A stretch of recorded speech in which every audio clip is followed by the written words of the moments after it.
This is The Big Thoughts with Gavin the Scene. Hi, welcome to the sessions. I'm joined by Winston Williams. Hi, how you doing? I'm good, and how you doing? You fine? I'm good, thanks. Everything good? Okay, and my name's Gavin the Scene. We're going to be talking about the current situation that's going on now with the racial tension at a very high level at the moment. And we're going to go through various different things about our personal experiences and what we can do possibly to get past this and how we can do this in a way that's constructive and long-lasting and will actually have a long-lasting effect on the community and improve race relations. So just, Winston, if you'd like to tell everybody a little bit about yourself. Yeah, so I grew up in the UK. I was living there for about 25 years before I moved to Denmark. And I've been in Denmark for almost 15 years. I have studied psychology in Denmark and I work in mental health. That's why this is quite an interesting subject for me, is being a black guy in England and in Denmark and briefly in Poland. I'm quite concerned about what's going on, but I'm also, hopefully, I think I'm seeing the light at the end of the tunnel, even though things seem really difficult right now. Yeah, that's very important, to have that hope.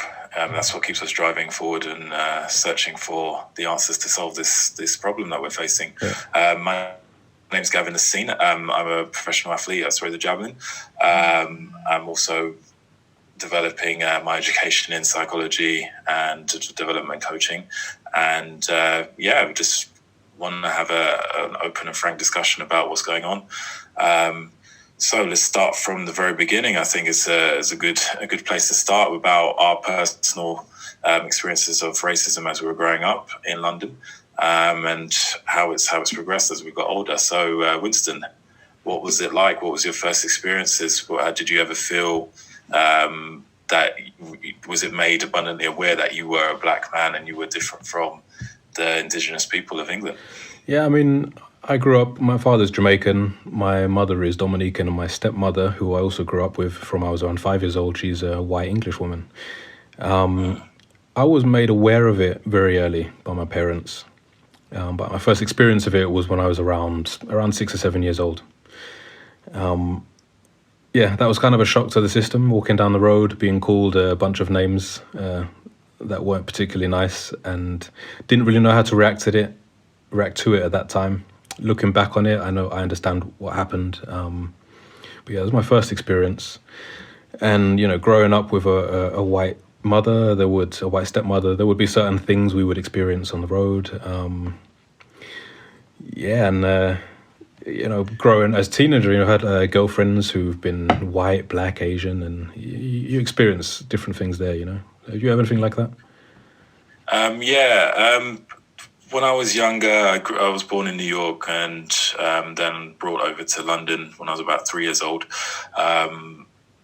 For me personally, I didn't really experience anything in terms of racism. I grew up in London. My first school was in Dulwich, and it was quite multicultural, and it was fine. And then I moved when I was about 7 to a school in Bromley, which was predominantly white. It's a white area, generally speaking, for those who don't know. And I was one of 6 people in the whole school of about 360, 400 pupils. Okay, I know about that. That weren't white, which I'm sure you probably relate to. Yeah. Growing up in the late 80s and 90s, that was often the case. In a lot of these areas. And no, I never had racism because I was black. They kind of grouped everyone together as they would call them a Paki, which is a derogatory term for Pakistani people, for those who don't know. So anybody that wasn't white, that's what I was known as, which always confused me because I have a little bit of heritage that's Asian, Indian, but I'm clearly black, or you can clearly see that those are the dominant features in my appearance. So I just never quite understood why these people were calling me that. But again, it wasn't enough to have any real lasting effect on me. It was just something that I found really peculiar, but I just sort of got on with what I was doing. So, that was sort of growing up. That's what I was experiencing. It didn't really escalate beyond that level, to be honest with you. I never really experienced anything physical. With the school side, I kind of appreciate this. The schooling side. I went to school where I was one of, I think, 3 black kids in my year. Out of about 120 kids, we were 3, and through the school we were maybe 10 or 11, maybe 12. So I remember that being more of an irritation in school. It was more the stuff outside of school that I got, I would say, hurt by even. But stuff inside school, that was just more of an irritation. Yeah. Okay, so going back to your you said your grand stepmother. Yeah, my stepmother. She was white. How was that response when you were walking down the street? When you clearly look completely different. So you have to remember this is about where people responding to you in a particular way. Yeah. What was that like? This was, I think, walking down the road as a 6-7-year-old child with my stepmother. That was when I first started to experience people giving funny looks and, like, what is going on here kind of thing. Again, that was more of an irritation. I didn't really read that much into it. But I remember my stepmother telling me stories where she was quite offended by some of the looks or the comments. Yeah, I can imagine that being very irritating because obviously to her, you're family, Yeah, so for me, that was kind of, that showed me there wasn't just one type of white person, there's some that understand it, there's some who are racist, there's some who don't understand it. So it's like, it's not just there's 1 or 2 types, it's there's nuances, So. Yeah, well, I think for the bigger picture, it's just people have their problems, have their discriminations, regardless of what race they are, and it goes beyond that. But it just seems to be a particular group, or the media highlight a particular group, or the particular group do something very extreme, which is what's happening now, and what's been happening. That's been quite prevalent in the media over the last 10, 20 years. Probably even before that as well, but it's like it's really, really hitting home now, especially now that everyone's got a smartphone and everything's recorded. Nobody can get away with anything, pretty much, and it just shows, so it's just making it. I'm not saying I wouldn't want to say that it's making it seem to be a bigger problem than it was, but I believe it's been this kind of way that, just like Will Smith says, it's now just being filmed, and it's making it seem a lot stronger, and it's making people wake up, and that's the thing. It's opening up a dialogue. It's making people look at things and try to change the system, and I think this is very, very positive. It's extremely unfortunate that it has to come in this way where people are losing their lives, but just like with any changing behavior, people will continue doing a particular behavior and experiencing a certain level of pain, knowing that it's not right, until something bigger comes along which disrupts that thought process and makes them act and change. And I think we're coming to that point now where something that extreme has happened, and it's enough is enough, and systems need to be changed. I'm just wondering what do you think about that? Yeah, there's something you said that got me thinking. Have you had any ways you needed to, that you felt you had to behave differently to let's say a white guy in certain situations, or? In certain situations, I mean, I believe I'm quite a mutable person, so I adapt to my surroundings quite well. I'm not particularly, stereotypically black or stereotypically anything. I'm not really got any extremes as well, any part of my personality. I like to think of myself as quite a friendly person and quite, a calm, relatively quiet type of person, generally speaking. So I've not really had a situation where I feel like on a regular basis where I feel like I have to control my behavior necessarily, but there are situations where I feel like automatically, because I have a certain appearance, because I have a certain size, because of a certain sort of just general look of me, that I need to be a little bit more careful on how I respond to certain things. So I need to take a moment, and I can't just fly off the handle, because, you've got a guy that's over 100 kilos, big, strong guy, blah, blah, blah, losing their mind. The first thing they're going to do is come to me, regardless of whatever happens. It's just like with the referee. The referee never sees the incident. He sees the retaliation. Right, yeah. And it's just that, and that's always the case. And because of the negative stereotypes black people have, they're going to take me in and ask questions later. And in the worst case scenario, I could end up losing my life, which is ridiculous in itself. But it's a sad reality, and this is why things need to change, and this is why the things that are going on are happening, and we need to open up a dialogue to make it change. I think I told you a story which that reminds me of, where I was kind of in my own house and called the police, and I've called the police to get someone out of my house, and the police run in my house and grab me up against the wall. And it's kind of, like you, I'm kind of a laid back, chilled out person. So I kind of take a moment before I react. And I think that's maybe what saved the situation from escalating. They had a chance to realize that it was me who called them. But I just think, that could have gone a completely different direction if I reacted to being attacked basically in my own house by police that I called, Yeah. The people that are supposed to be protecting you. And, you shouldn't have to feel like you have to take that time, because if someone is putting their hands all over you and throwing you around and you're innocent, you should have the right to at least defend yourself. Yeah. But you felt like that choice was taken away from you because of your appearance, and because you knew that if you did that, they would start to, attach all sorts of different charges to you. Yeah. That weren't there in the first place, and then all of a sudden you have become the criminal in that situation. And it's totally unfair, and it's something that should never exist. So after that incident, did you feel like you learned something from that? Did it make you feel angry that you had to sort of quell your natural responses, or did it make you feel like actually this is something that is reasonable? Do you know what? I was around 20 at the time that happened, and having grown up with it, so I had a certain expectation. So it's not as if I was completely shocked. Maybe that's what helped me to remain calm. I wasn't completely shocked when it happened. But yeah, no, I don't believe anything like that should ever happen. And again, there could have been lots of different reasons why I might have reacted differently, and to think that I could have been, arrested in my own home for resisting arrest or resisting the force of a police officer, despite the fact that it was me that called them. I think it's sad that situations like that happen, and I wonder what, it brings us back to the situation that's happened in America recently. What makes people have that judgment before they even really see what's going on? They've just got this impression of people, Yeah, I believe it comes from, just like with most things in life, it comes through experiences.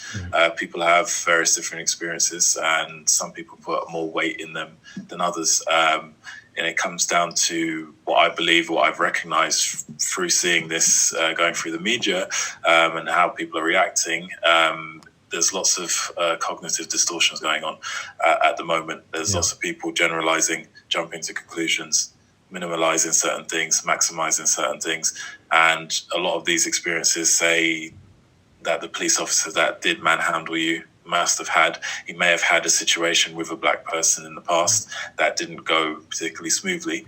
And that experience has left such a strong impression in his mind that he has maximized it and generalized everybody of that skin color. That would be really interesting to go a bit deeper in and see, start talking about what other people's expectations and biases about people are. So it'd be good if we went into that. So what do you think about these beliefs that people have? Like, where do you think they come from? Why are they having these cognitive distortions about people they never met? With a lot of the cognitive distortions, it comes from an experience that they've had, or an experience in their environment, or from someone close to them. Something happens to them. Often it has a negative repercussion, and it imprints something in their mind, which then in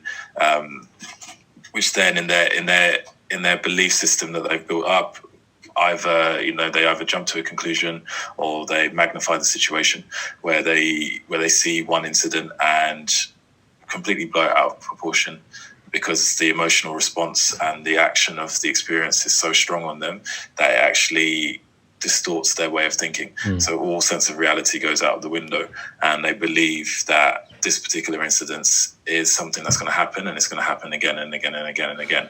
And the emotional response that they have, they attach that to the belief. And when you attach an emotional response to some things, it becomes real to that person. So it's like some expectation. Attachment. Yeah. Sorry? So it's like some kind of expectation they have from a belief that is not necessarily true, right? Yeah, exactly. Because, as we know, a belief is not fact. A belief is someone's opinion. Yeah. So what happens is, but once you attach a certain amount of emotion to it, it starts to become real because you start to feel it. And when you feel it, that belief starts to become true. And then you and then you convince yourself that it's a fact. So that when you do see any other person or whatever the situation is in general, but in this case, another black person, your mind tries to make it fit. I read somewhere that if you try to argue with someone, and it's one of their deep beliefs, that they'll actually believe it even more, despite you coming with evidence and showing them where it's not necessarily true. They actually believe it even more, Yeah, because what happens is they manipulate themselves so that every answer that you give them, they twist it in their mind, reinforce the belief that they have because it's so deep set, because the fear of seeing something in a different way is a lot stronger than the fear that they have of you, and they would rather stick to that because they feel safe within that belief something system. They're familiar with, right? Yeah. So I've lived in 3 different countries. I've lived in the UK, I've lived in Denmark, and I've lived briefly in Poland. And I see the situation as very different in each country.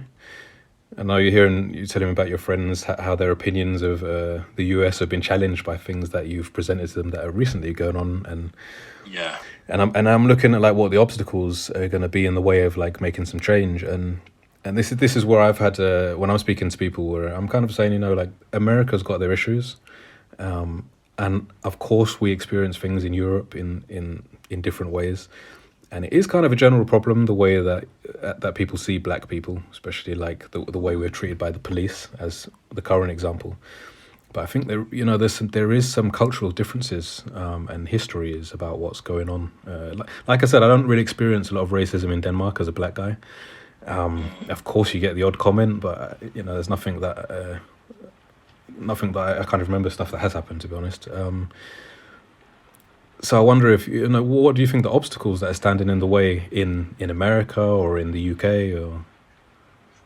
and do you see the differences in them? So.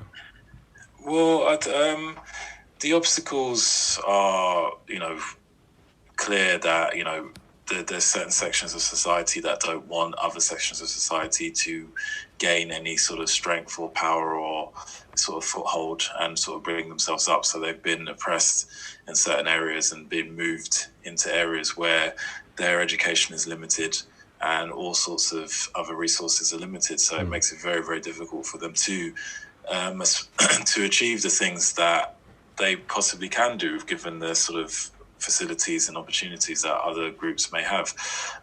So this creates a sort of subculture or a sort of need to survive because they don't feel like there's an efficient amount of stuff to go around, not enough food, not enough money, not enough education, not enough anything.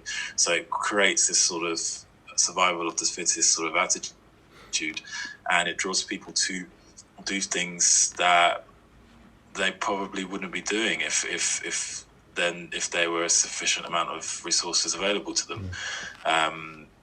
So to solve this problem, as always, it's education.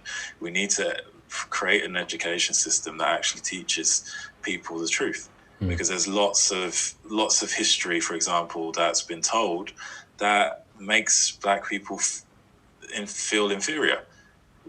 Every single time we see something, we're either a slave or a primitive tribes person.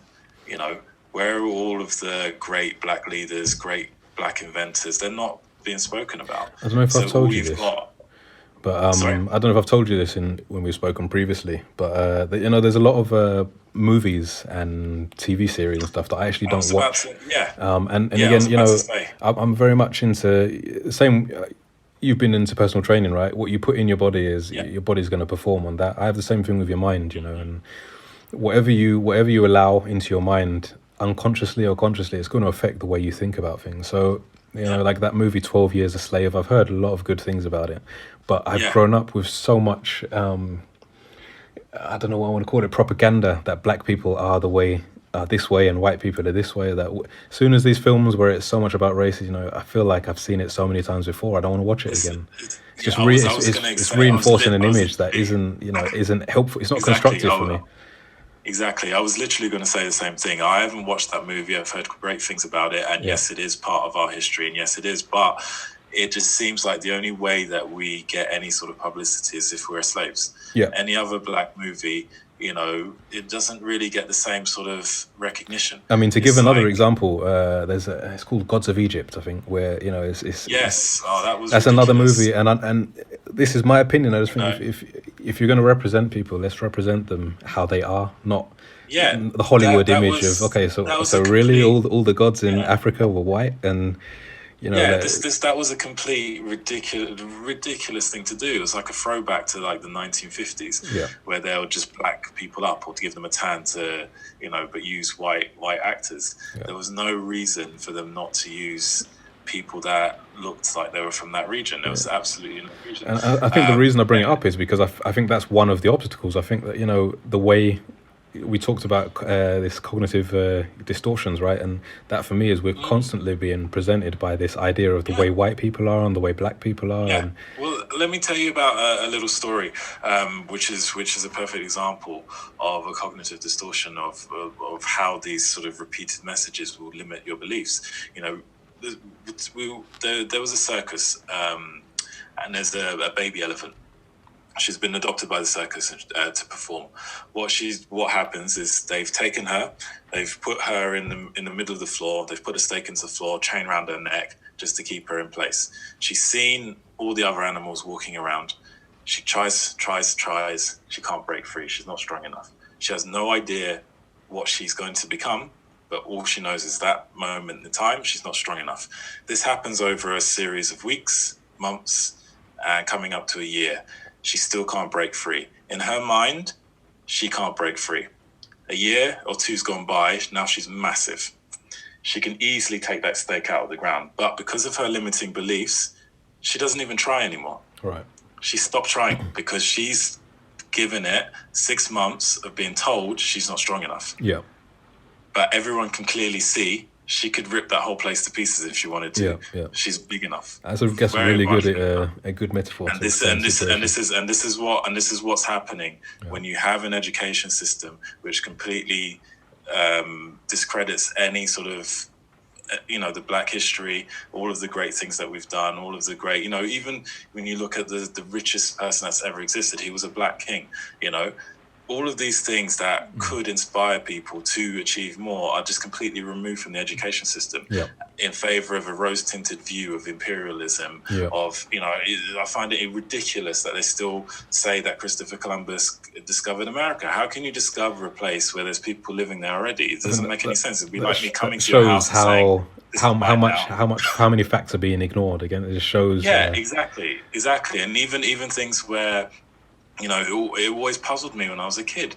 You know, why was it always, I mean, I can't remember the guy's name, but, you know, why is it always, say, for example, the first person to climb Mount Everest was a white guy. Why is it only recognized when a white guy does something? I'm sure the indigenous people of that area, the guide that took him up there has been there several times because he was guided by a local person. So he's done it without all the fancy equipment. Exactly. Those details get forgotten. Yeah. Where's the team's recognition? Right. You know, and it only seems like it counts when a white European has done it. And this is what's been drilled into our head constantly. So it puts us in an inferior position a lot of the time. So we don't feel like, even when you look at the film industry, nobody wants to do a black movie and be with Black Hollywood because it's not seen as good as the Oscars. That's the white awards. That's worth more. And we're always playing up to that. You know, it's just ingrained and institutionalized within ourselves, and we don't help ourselves. And it even comes through even if we're going to talk about the whole race issue, you know, the racism within the black community, where we've got a caste system going on, where people with natural straighter hair are seen as more beautiful. People with straighter noses, lighter skin are seen more beautiful. You see it in the Caribbean where people are bleaching their skin to be lighter. You know, people doing ridiculous things to themselves because they've been taught to be ashamed, you know, relaxing their hair, doing all sorts of various different things to make them more European looking. And it's just a massive shame. Why can't you be happy with what you are? You're beautiful the way you are. So, you know, what are your experiences around that? Sort of racism within black people or within. Yeah, within the black community, and how how your education system, your education and how it's affected you as a black person, and how you feel like, do you feel within yourself that you're able to get to the highest heights and achieve certain things? Have you had enough inspiration? So I don't think I personally, I've been raised the same as most black people in the Western world, that we have to work a little bit harder than the next white guy, because we're gonna have all these prejudices. And Exactly. I've I was always experienced told them. I need to do everything twice as hard as my white That's how I counterparts was do. raised, and most of my black friends, that's how we were It's raised. And I do believe it, because there are certain instances where I've seen people maybe where they've taken somebody else who was white over somebody who was black. So I understand that it does exist. I don't know if I haven't experienced it myself. I'm kind of, in terms of professionally, I don't like to allow myself to be limited by those beliefs. And again, I'm not ignoring the fact that they are there, and I probably have experienced it. But I just don't like to make that the focus. Again, going back to psychology, I really believe in like the individual and how we as individuals can improve ourselves. So as much as I can see there's times where race has been an issue, I can't change other people's opinions. I kind of really focus on the way I behave. But your question was like, what are my experiences? And sometimes I think maybe I'm seen as being too open within the black community. I see myself raising questions that, when I'm speaking to black people, is kind of, I kind of get an odd look. Like, don't you see that the only issue is the white Give me an man? example. It's Can you give an example of something that recently that has happened recent. that's raised a few eyebrows within the community? Yeah, I think even just now, the situation with George Floyd. So I can give you an example speaking to white people and speaking to black people. And speaking to black people, it's been, I have this idea that, but, we need to do some stuff different. We need to change the way we behave. We need to, and I don't think it's right that we need to, but if we want things to change, there are some things we need to do differently. Start looking more inwards. We've got to work twice as hard in some situations, and that's the way it is. And over time, as we start to show other people, actually black people are not all thugs, we're not all aggressive, we're not, we start. And I think I told you another time that I've met white people who have had an idea of black people, and I've over time shown them that, hey, not all black people are the same. And I actually remember one person actually said to me, sometimes I forget that you're black. And it's kind of, how can you forget that I'm black? Like, we're looking at each other, right? But it's just, they have an expectation of the way black people are, right? On the other side, when I'm speaking to white people, there's some people who completely empathize with the situation, but there are others I speak to, and these are the ones that frustrate me the most. Are, they just completely don't see the issue. I think sometimes because they're not necessarily racist, they're just not seeing color as an issue. They haven't experienced it. So for them, this is completely alien, what we're talking about. What do you mean black people are treated differently? Because they don't, and they just don't see it, and... I've run into a few people like that, and it is frustrating because their failure to recognize the inequality and the oppression and all the things that you're going through, it can be just as damaging. Because then, by not recognizing it, it's saying that there's not a problem when there clearly is one that needs to be fixed. And it's almost like they're just turning the other way because whatever their reason is, but it doesn't help me in my situation. They're fine. They can walk off into the sunset and have everything they want, but I'm still stuck in the situation. And I'm sure you felt. I feel like that's and that for me kind of sums up the issue on both sides. Is the situation is not black and white. The situation is quite complicated. So for those who are not seeing the race issue at all or not understanding it, within all communities, but especially within the non-minority communities, but also within the black communities where they're not seeing, of course, there is some racism, but it's not seeing that there's a bigger picture. There are other things that play into this as well. I think both sides, just that famous saying, you point one finger at someone, three are pointing back at you. nobody playing this blame game isn't going to solve anything. No. What we need to do is sit down, recognize, take a moment, recognize, try to look at each other's perspective and what we're giving off. Like, for example, I would always watch American sitcom shows, and I'd always be fascinated when black characters would come onto the screen, and it would be very larger than life, often the comic relief. And they would speak in very bad grammar, which was very, very strange to me, because everyone that I know that was black speaks like myself. Yeah. Maybe a few street slang here and there, but on the whole, it was quite well spoken.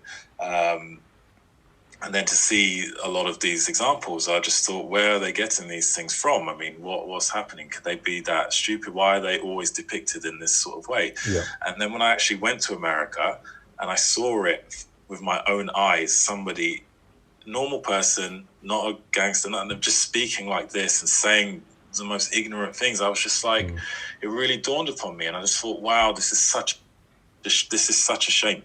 This stereotype does exist, and I can, you kind of see where they're getting it from. It's not just plucked off of the sky. There are people speaking like, there are actually people like this, and that comes back to their foundations. They need to, the education isn't there. All of the things that the resources that they need to be, to come across better are not there. And whether we like it or not, the way we present ourselves has a massive effect on the way people think of us. Yeah. And then they're in a situation where amongst their peers, they can actually act like this, but then in the wider world, which unfortunately, reality is just, all the power in the world is with the white side of the Western world. It's like that. You need to conduct yourself in a certain way to get ahead, which, you can argue is why do you need to? But the reality is you do. I was thinking the same thing, and I'm not in any way suggesting that we should have to behave differently. But when I go back to that situation where I got held by the police in my own house after I called them, I could have reacted in a completely different way, and I would have been living up to their expectations and just reinforcing their distortions, their cognitive distortions about the way black people are. So I would do exactly what they expected. That would have just basically contributed to their limiting beliefs, and that would have reinforced everything that they believe about you. You would not be sitting here with me talking. Your life would have gone down a completely different path, because then you would have, again, you yourself would have been exposed to a different set of experiences, which then lead you down a completely different path. You would have had a chip on your shoulder. You would have then, rightfully so, in a way, magnified that experience, and you may have become very, very aggressive towards other white people because of that one experience. Yeah, exactly. Even though it probably, it could be argued that it was justifiable, it wouldn't be constructive for me, right? So exactly, it's an isolated situation. But then what happens is once you start to get that experience in your mind, you then start to become self-prophesizing. You put yourself, you give people, you act in a way that gives people no other choice but to react in the way that you think they're going to react. I'm sure you've been in situations like this in relationships and things like that, where people will think something of you and then sort of say things in a certain way or manipulate the environment or things to make you react in the way that they're looking. So people end up, putting you in a situation where you react in a certain way, which then boxes you into a particular, into being a certain person. Yeah. And that often leaves you frustrated, and because nobody wants to be boxed into a particular area, especially if you don't feel like the information or the diagnosis or the assumption that they've made of you is correct. Yeah. Nobody likes to be in that situation. So what do? You knee-jerk, you react in a more aggressive way, you want to fight your case, and then that could often lead to you falling more into what they expect of you. Yeah. And and this is going back to the George Floyd sort of thing. What was really evident was that when you saw the police that were infiltrating these protests and causing extra damage, when the black protesters were actually being very peaceful, they were trying to give the media and reinforce that false narrative black people are aggressive, they just smash the place to pieces. They were trying to do these old school tactics that have been going on for years and years and years, but they've been caught out. That's where we're really fortunate, right? Because I don't watch the news that much, but I've been I've been seeing a bit of it every now and again, and I'm on social media a lot. It's funny, I'm seeing two different pictures. I'm on social media because I follow everybody. So I'm seeing people on the right, on the extreme right. I'm seeing people on the left and the extreme left, and I'm getting all this information, and I'm seeing a much different picture than what I'm seeing in the media. In the media, I'm seeing this agenda, and it feels like, for me, that's even dividing people more. But I'm hoping that as everything is everyone's got a camera phone now, so you're seeing so many different points of view. I'm hoping that this is that's where I'm saying I'm seeing a silver lining. I think we're going to be forced to a position where we have to speak to each other. Yeah, and I think this is something that needs to happen. I think before the pandemic happened, I think the world was becoming very disunified. A lot of people were separating. Brexit was happening. There was lots of divides in America and across Europe, and a lot of sort of right-wing things were starting to really come up into power, and it was getting quite volatile. And then the pandemic happened, and then it seemed like a wave of unity sort of came across the planet, where everyone was joined in this sort of same fight to stay alive and healthy. And then these sort of as things are clearing up, all of the old ugly things are starting to come back as the pandemic clears up. And what's happening is, I think the people in power, especially over in America, know that unification, it is very, very difficult for them to implement all of the things that they want to if everyone is unified and can see all of the crap that they're trying to pull. The only way that they can get away with it is by breaking people up into sections, and they try to do this with these sorts of problems and get people to sort of fight against each other, because while they're fighting against each other, they can go ahead with all of their agendas and do certain things. What's really beautiful about what's happening now is that a lot more people than ever are able to reach out to each other through social media, really understand. People are taking the time out to really read other people's articles, read people's point of view, listen to podcasts, listen to all sorts of things like this, which wasn't available in our day when we were growing up. All of this was there. All you got was what the news said. And you took that as fact. And then that created a whole new set of experiences in your head and beliefs that probably weren't true or correct. Whereas now, the quality of information that's coming through is a lot better. And there's a lot of people that with, very strong voices, very articulate, very strong opinions that are getting through to people. And it's just very nice to see that they're calling out all of the crap and the hypocrisy and all of the sort of injustices that are going on. And as I said earlier before, I just hope that it continues, and it's not just a sort of a fad sort of thing, like a lot of the companies are using it for. Companies that, historically have not been, very pro-black, all of a sudden are very, very pro-black. And it's like, people, obviously the younger people don't remember that, but, I do.